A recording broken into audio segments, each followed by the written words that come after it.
Olá a todos, sejam bem-vindos a mais um vídeo desse canal. Hoje nós vamos ver Karl Marx, o pai das teorias do caos. Então, quem seria esse sujeito, essa pessoa chamado Karl Marx, que criou muitas teorias, entre elas a teoria do mais-valia e outras teorias. Começamos com uma pergunta esse vídeo. Você que está assistindo, né? Você alguma vez já leu os livros de Marx, ou você entendeu o que ele quis dizer, você leu Capital, por exemplo, ou a Questão Judaica, ou qualquer outra obra dele, né? E o 18 do Brumário, por exemplo. Qual o sentido da filosofia dele para o mundo de hoje? Claro que as teorias deles lá no século XIX eram muito interessantes porque o mundo vivia uma crise muito grande, né? Tinha acabado o feudalismo, as pessoas viviam se acumulando nas grandes cidades, a pobreza era imensa, né? E não existiam leis trabalhistas e muitas vezes os trabalhadores eram realmente explorados, trabalhavam praticamente pela comida, né? Ficavam 12 horas dentro de uma empresa, não tinha hora extra, não tinha alimentação, não tinha vale de jeito nenhum. E até crianças trabalhavam muito. Então, naquela época, o pensamento deles era um pensamento até coerente, mas não o pensamento de hoje que visa tomar as propriedades privadas e entregar tudo nas mãos do Estado, que vai ser o ditador. Como é na China comunista, como é na Coreia do Norte, como é agora na ditadura do Putin, e em outros estados que são totalitários que a gente sabe, né? Então, esse Karl Marx, uma breve biografia dele, ele foi um filósofo revolucionário socialista alemão, ele era escritor também, jurista, e ele criou as bases da doutrina que hoje se chama de marxismo, essa doutrina comunista, onde ele critica sempre ferozmente o capitalismo, né? Critica o imperialismo, o capitalismo e critica os burgueses e os ricos e etc. Então essa teoria filosófica exerceu uma grande influência em várias áreas, né? Durante séculos aí, é, principalmente na área política, na área do direito, na área da economia e outras, né? Bom, o Marx nasceu na Prússia, que pertencia a um dos os reinos, fazia parte da Alemanha antiga, né? E em 5 de maio de 1818. Estudou direito, história, filosofia, arte e literatura na Universidade de Bonn, que fica na Alemanha. Marx nunca trabalhou porque ele era filho de papai, ele era filho de rico, mas em 1836 ele foi para Berlim, onde eles se propagavam as ideias de Hegel, um destacado filósofo e idealista alemão.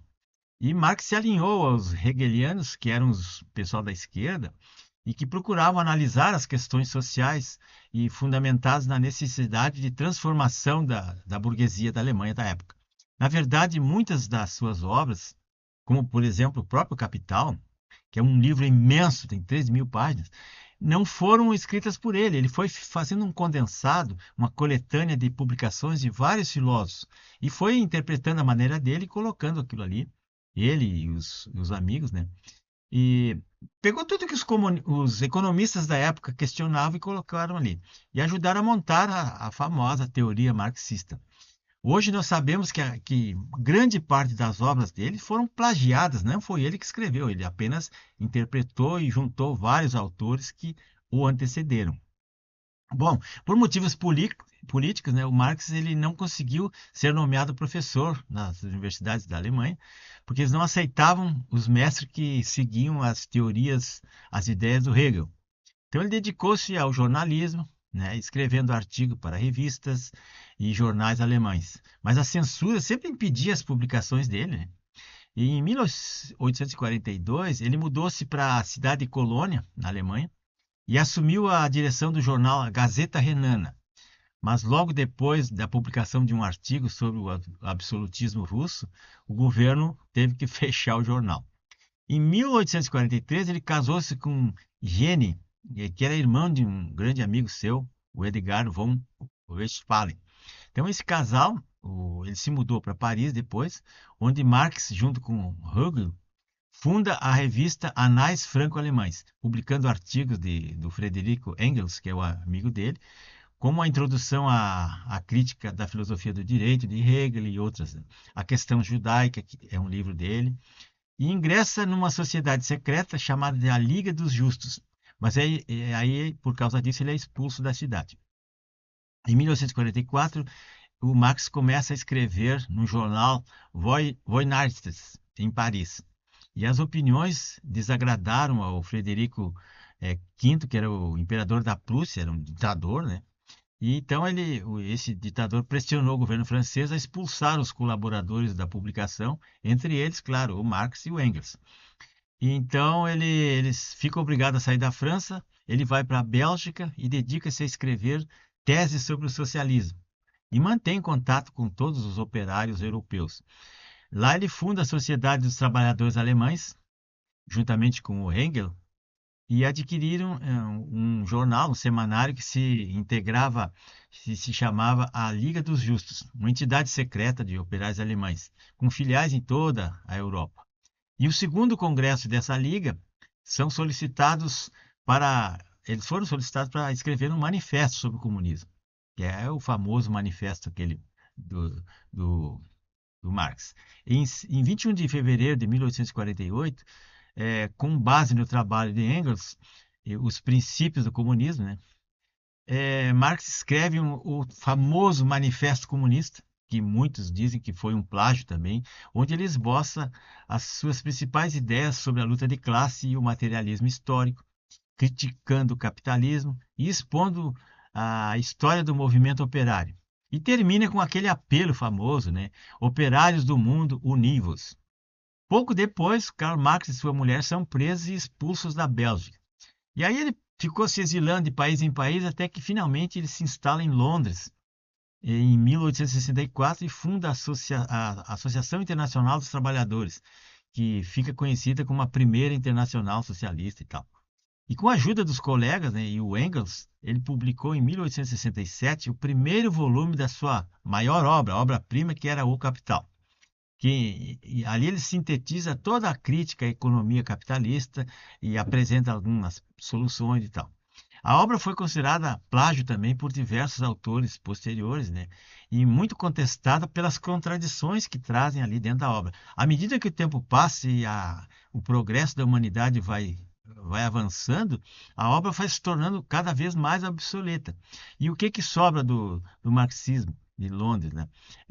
Sobra que as coisas não são mais assim. Hoje em dia, o Estado não pode ser onipotente, não pode ser dono e controlador das pessoas, não pode controlar a economia. O Estado deve ser mínimo para dar liberdade às pessoas de empreender, de trabalhar, para que as pessoas possam respirar e viver as suas próprias vidas, não sermos como são os brasileiros hoje, totalmente controlados por um Estado opressor que cobra imposto, censura, persegue, prende e expurga as pessoas do seu país.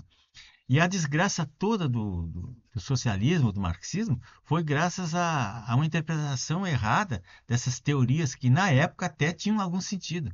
Hoje em dia, vou deixar um livro para vocês aqui, para vocês terem uma ideia do que o comunismo fez no mundo. Guerras, torturas, prisões, eliminação de pessoas, pobreza, fome, ignorância, trouxe tudo o que não presta para o mundo. Aonde tem socialismo e comunismo, o país está arrasado e vai para o buraco. Veja um exemplo de Cuba, veja o que está acontecendo lá em Cuba, por exemplo, Coreia do Norte, Venezuela, em outros países, países africanos tem vários lá, na mais absoluta miséria e ditadura. Né? E esses países que usam também o capitalismo socializado, como é o caso da China, o Estado deixa o capitalismo existir para poder sustentar aquela máquina gigante e a corrupção desenfreada dos governantes. Era isso, meus amigos. Vou deixar para vocês um documentário do Brasil Paralelo sobre unotopia. Perdão, unitopia, referente às universidades brasileiras, o que virou as universidades através do grancismo, através dessas teorias socialistas. Então, vocês estão vendo aqui na capa do vídeo, ó, que aqui tem o Antônio Gramsci, que ele fez a mesma revolução do Marx, só que sem o uso de arma. Uma revolução silenciosa, infiltrando, ocupando espaço nos países e destruindo a cultura, a educação. Destruindo a cultura, você destrói tudo. Você altera a linguagem, você deixa as pessoas ignorantes, boçais, totalmente alienadas. E foi por aí que entrou o gramscismo. Mas na União Soviética da Revolução de 1917, com Lenin e o Stalin, esses de cima aí, eles é, exportaram para o mundo, inclusive para a China, a grande, maior país do mundo, o socialismo, né? O comunismo. E está vigorando até hoje. Meus amigos, peço a todos então que, por favor, é, se inscrevam no canal se quiser, ou então, pelo menos, é, tentem fazer algum comentário, compartilhar isso com alguém, porque é muito importante essas ideias. Eu tenho mais de 1000 vídeos, né, nesse teor aqui, e agora estou fazendo uma revisão, todos os dias um videozinho falando sobre isso. Quem quiser se informar mais, leiam a literatura que eu deixo aqui. Ao invés de fazer como os haters fazem aí, atacar as pessoas e agredir, fazer discurso de ódio, façam um discurso positivo, né? Apontem aonde é que vocês acham que isso aí é verdadeiro ou que isso aí não é verdadeiro, porque daí você está contribuindo para a disseminação da cultura, para esclarecimento da população. Muito obrigado, paz e bem, um abraço em todos.